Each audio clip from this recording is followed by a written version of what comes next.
Good morning, Mrs. Lucile Ariette Bautista. Before we begin, we would like to properly introduce our group and our agenda first.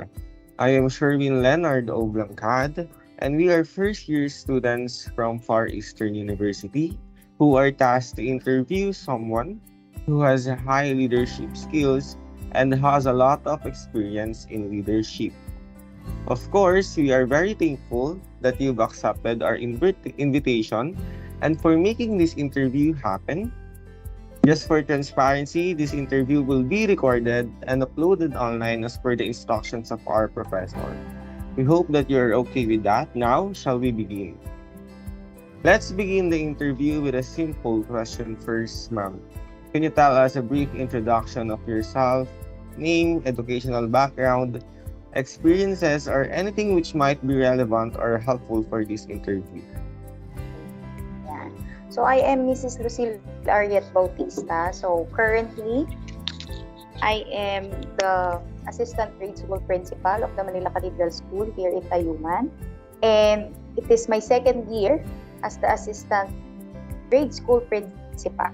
So previously, I am the Subject Area Coordinator of the English Department of Manila Cathedral School din. So 4 years akong coordinator before I served as the Assistant School Principal for grade school. Yeah, and I'm very familiar po that as an alumni of Manila Cathedral School. Okay, so for the first question po, in relation to your current occupation and what we just have learned from you, can you tell us what leadership means to you? Okay, so leadership is a lot of things.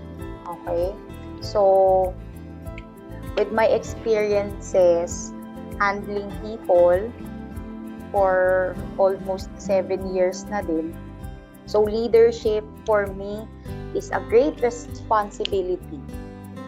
Okay, so it is a responsibility that you yourself should be aware of. So hindi siya basta-bastang position that you have to say yes to, but entails a huge responsibility because you are going to handle different types of people. So leadership for me is being a role model. So you cannot be a leader if you are not a good role model. As simple as that. Yeah. Yes po, no, as a before as a subject coordinator, no, leadership comes being as a role model. With that, can you please describe the key questions, the key actions rather, and behaviors of the person that you've experienced as your best leader? Okay, so I have worked with different types of leaders. So from our previous school principals, our current school principal, and of course, our school director, Reverend Father Nolan A.K. So siguro ang key actions, dahil I have learned really a lot from them, ang key action siguro is na nakita ko sa kanya, particularly kay Father Nolan, is the humility and the urge to learn a lot of things, to gain the knowledge before you can give it to other people. Ayun. Because as a leader, that is one of the most important things that you should have, yung knowledge and humility at the same time. Okay po. So, do you think that the leaders are born or are they made po? Actually, as I reflect, leaders are made. Kasi lahat naman natututunan. Okay, so you can start as a simple human being, and of course, you may develop into a leader if you can see other people or you are inspired by other leaders around. So gaya ng sabi ko kanina, a good leader is a role model kasi they are the ones who will be creating new leaders from their leadership. So, Yeah. made sila natututo. Okay po. So, from that, no, leaders, from the experience of a person, he or she can be a leader. Okay, so with that po, what is the meaning of role model for you? Okay, being a role model, siguro ang meaning niya for me is being someone na gusto mong makita doon sa iyong colleagues. So for example, you want them to be honest, you want them to dress up properly, you want them to speak with confidence. You should be their first role model. So not exactly imitation, but yung inspiring people to excel like you, to do the things na kinahangaan nila. Ay, gusto kong maging ganon kasi si ma'am ganito. So you cannot expect them to be someone that they will be if, ayun, malaking factor yung nakikita nila sa'yo as a leader nila. Yeah. So, as being a role model po, no, it should be start in ourselves, in what we want, and we want to imply to other people. In what ways do you think are role models important for leaders? Okay. So, it is very important kasi yun yung magiging reflection mo as a leader. So, somehow, I believe na kung ganito yung people, for example, these are the types of people or these are the personalities of people that you handle, most likely, it is your reflection as a leader. It is a huge factor kung ano sila. Kayo po ba, do you have any role models? Who are they? Can you please tell us their characteristics?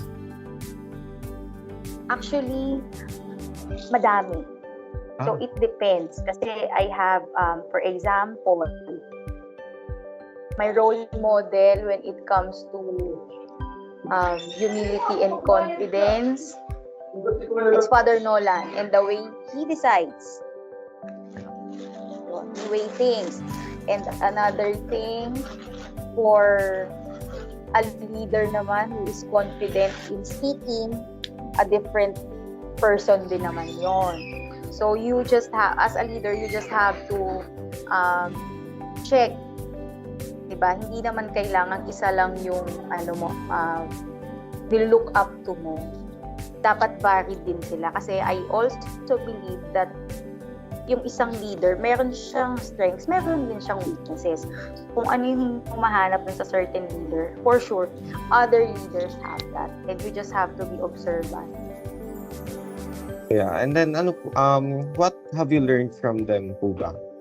Like for example, kay Father Nolan, di ba? You learn to have humility, and meron pa po bang iba? Siguro one thing that I cherish na natutunan ko is yung deciding not for yourself but for the sake of everyone under your care. So yun yung pagde-decide promptly, yun, mabilis magdesisyon, and syempre, tama yung desisyon. So how he weighs things na magkakaroon ng, of course, benefit yung mga kapaligid sa'yo. Yung decision-making skills, that's important. In having a decision-making and as a leader yourself, what do you think can leaders do to help others in an organization see the future? Ayan. So ako, as a leader, I know myself as a risk taker.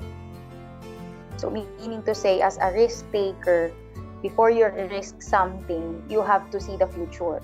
You should have the foresight. O another thing din na natutunan ko yan, having a foresight or having the ability to see the effects of a certain decision.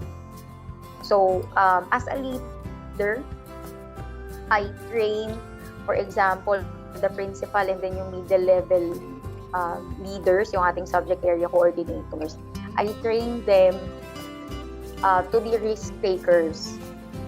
Pero syempre, yung responsibility of their decisions, dapat alam din nila yun, yung magiging pros and cons. So that is one way of helping them see the future. So hindi lang basta mag-take ng risk, hindi lang basta mag-decide, but of course, you have to own your decision as well.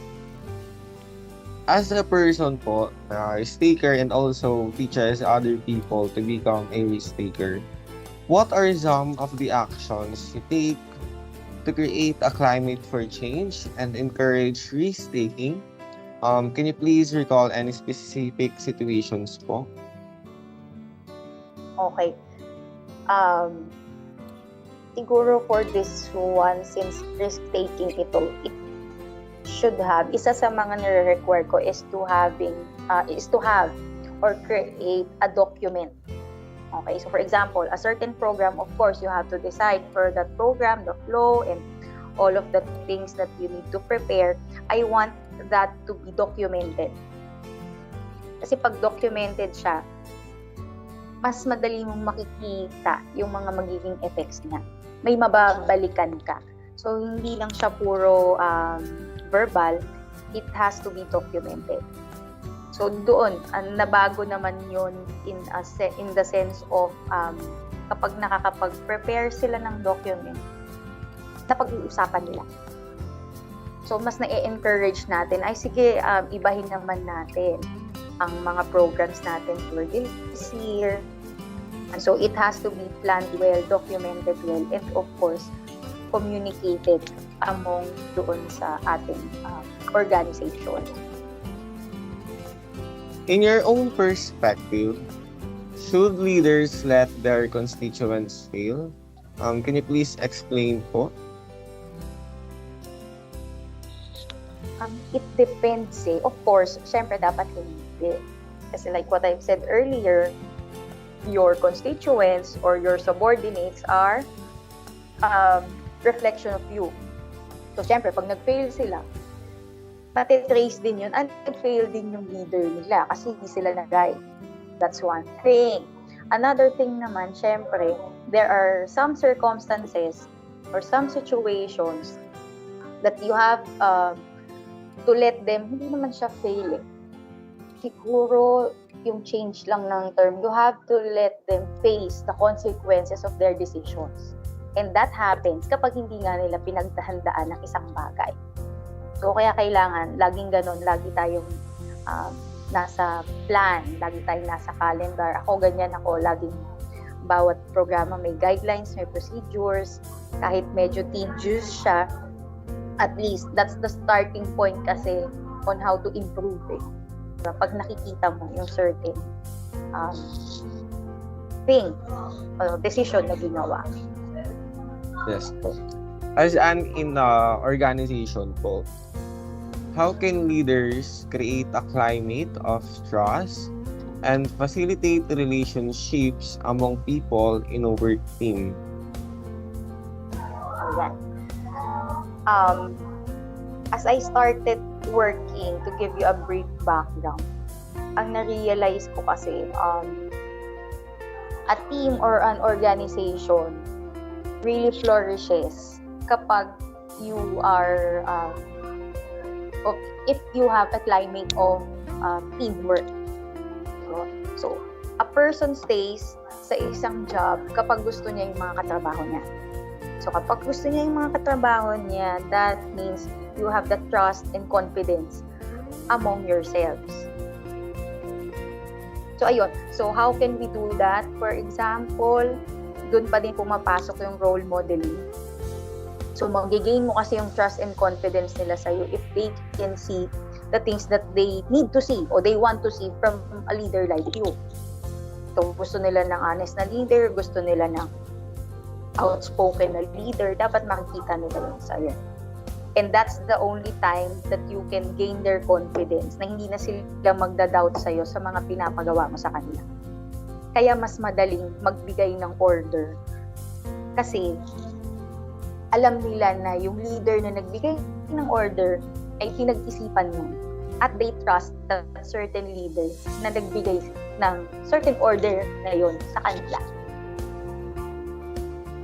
So yung relationship among colleagues is very important sa lahat ng aspeto yan. Kasi sometimes, minsan may na-experience din ako na ganyan sa previously. Kahit anong ganda ng isang programa ng isang leader, if the people or yung subordinates niya hindi naniniwala at ayaw sumunod kasi they have personal grudges, hindi talaga siya nagiging successful. Kasi they see that, malaking factor yun yung taong nagsasalita sa harap nila. Kasi pag ayaw nila, minsan kahit maganda naman yung sinasabi, they in-X na nila agad. So yun. So important yun na dapat you have harmonious relationship and good communication among your colleagues and subordinates. Yes po. And then as a leader po, what are 3 things that can be done to improve in each leadership practice? And then, are there 3 things that you can do to continue learning to be a better leader? 3 things that can be done to improve each leadership practice. Siguro, one thing is to improve each leadership practice. One thing is to be open-minded. Lalo ngayon na maraming changes. Diba? Fast changing ang ating environment sa dami ng mga nangyayari. So, you should improve yung siguro maging wide reader. You should be aware of what's happening hindi lang sa loob ng school but outside as well kasi it can affect everything na gagawin mo in the future. So aside from being open-minded and then yung pagiging knowledgeable, yung wide reader, another thing is siguro to be more observant. Kasi gaya nga ng sabi ko, masyadong maraming nangyayaring bago. So you have to be observant so that you cannot make the same mistakes now or the same things na hindi na effective. You just have to evaluate things further. 3 things that you can do to continue learning to be a better leader. Diyan ko ipapasok siguro yung having good research skills. Yan. I should continue to learn yung importance ng research writing and research na reading para mas maging aware sa mga current trends. And then, next is yung siguro strengthening my rapport sa mga teachers, sa mga subject area coordinators kasi these past few months, medyo marami yung nagkakaroon ng issues when it comes to mental health. So siguro being a leader who they see as comforting. Yun. So yung rapport, yung bond mo sa kanila. Aside from, parang pag nakikita kanila, hindi lang yung ay andyan na si Utos, ay andyan na si ano. So nandun pa din dapat yung rapport mo sa kanila and yung care mo sa kanila. To be a better leader pa. And then last na siguro yung maging na din. Aside from that, yung siguro mas open-minded pa sa suggestions ng nakararami. Siyempre, there is no perfect decision naman. So, kailangan open-minded pa rin tayo sa suggestions ng iba. Okay, so as a leader po, are there time na you have a problem regarding with work and life balance? Did you manage to solve the problem and how did you do it po? Okay. So actually, my first year as an assistant principal, o sa struggle talaga yung first few months. Andyan yung pati hindi lang sa time. Kasi pati, alam kong nag-struggle ako kasi pati yung body ko nag-iba. So, I experienced breakout, yung weight gain, lahat sila nandun. So, ay parang iba na. I have to change what I'm doing. Kasi yung responsibility nandiyan na yan. So, it's up to me on how I control things. Diba? So, nag-struggle talaga ako dyan sa work-life balance na yan. Pero siguro mga 3 to 4 months yon. And then after that, I learned to manage my time well na. Kasi that's one thing, yung time management skills kailangan nandun pa din. And then, yung weighing things. Kumbaga, weighing things in a sense of ano ba yung urgent and important. Kasi meron tayong ganyan when it comes to leadership. May mga bagay na urgent and important. May mga bagay na important lang pero makakapag-antay. May mga bagay naman na urgent lang na kailangan mong attendan. So, yung weighing things na yung i-involve mo yung sarili mo to a certain type of concern. Siyempre, as an assistant principal, ang daming concerns yan sa bata, sa teacher. So, ikaw lahat ang sasapunan. Ang tawag ko nga sa trabaho ko dati, shock absorber. Diba? Concerns ng parents, ayan. So, you have to face them all. Yun nga lang, ang natutunan ko, dapat pala i-weigh mo din kung ano yung pagbibigyan mo ng so much attention, little attention, and then yung saktong attention. Okay. And as in the organization po, how do you monitor the performance of your team members? And then in what specific ways do you motivate your team? Oh, yun. Monitoring, we have a document, it's called Faculty Developmental Program. So, nandun, you have to check, for example, ang direct sa principal ay yung mga subject area coordinator. So, we have the document wherein we check yung kanilang mga accomplishments and then yung performance nila. Ganon din sa teachers. So, dapat documented yun para if in case you need to actually, we have conferences naman with them. Kasi parang coaching yan lalabas.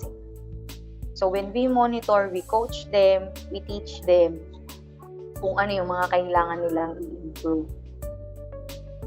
And then, what specific ways do you motivate your team? Siguro we motivate them first and foremost on how we talk to them. Siyempre, kung paano mo sila kausapin, dun pa lang mamomotivate mo na sila to do better. And then, positive reinforcement pa din, giving feedback, immediate feedback kapag may nagagawa silang maganda. So, that motivates them. Subok na namin yun. Na the more na nagbibigay ka ng feedback sa mga magaganda, even small things that they accomplish, it is really a motivating factor for them to do better next time. Or all the time, rather.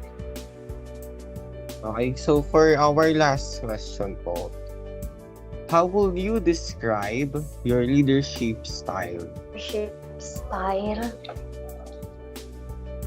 Siguro I will describe myself as the leader who walks the talk. So everything that I want them to be, I should be that certain person na gusto kong maging sila. So doon pa rin tayo babalik talaga sa role modeling. So everything na gusto kong gawin nila or maging sila, dapat yun nakikita nila sa akin. So, my leadership style, yung pagiging motivating factor nila to be their best self. So, that is a leadership for me. An accomplished leader is someone who has trained or who has created a leader out of their leadership. So, dapat ganon. May succession. Hindi lang ikaw yung habang buhay na leader. Dapat meron ka ring mga leaders na nakikreate out of your leadership. Okay, so as from having an interview from you po, first, it comes with great knowledge po. We have to be knowledgeable, diba? On what are we going to do in our leadership. And then for the next one is we have to be open-minded. We have to be objective in assessing our team members. And for the last one is that on how are we going to guide the team members is the reflection of ourselves. Tama po ba? Are there any final words po, ma'am? Yes. Final word siguro sa inyo as first year students. Ano lang, you have a lot of things to face pa. So, inspire yourself by looking for people who can inspire you. So, your teachers could be your leaders. Yan. So, ang leaders naman, hindi lang yan sa classmates ninyo. You should look for leaders who can inspire you, who can bring out the best in you. Well, I agree in that case po, ma'am. Okay, so ma'am, thank you so much for taking your time to participate in our executive leadership interview. As a symbol of gratitude and then gratefulness, we will be giving you this certificate of recognition for your thoughtfulness and generosity. Ayan po, ma'am. So if it's okay with you, ma'am, we will be taking a few pictures as part of our documentation. Oh, sure. Okay, so 1, 2, 3. Okay, so lastly, for the purpose of fulfilling the other requirements of our task, we will be needing you to provide us with some necessary details regarding your background, hobbies, accomplishments, and work experience, since we are also tasked to create a resume of the interview. We will just be sending you a Microsoft Forms link for you to fill up. Rest assured that the information which we will receive are for academic purposes only and will only be used in the making of our paper. It has been a pleasure to talk with you, ma'am. Again, thank you so much.